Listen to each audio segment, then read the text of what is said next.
Hey guys, so here's a quick video on how to test your CAS module.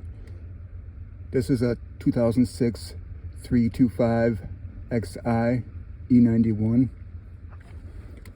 but similar to E90s and a lot more. So on your driver's side, here's the connector right here to unplug it. Push down right there, flip it up, and pull her out. So then when you're looking at the plug, focus in here,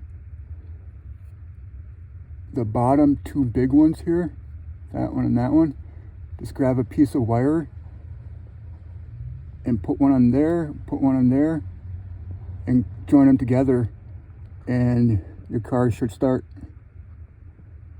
Simple as that, to see if your CAS is good or not.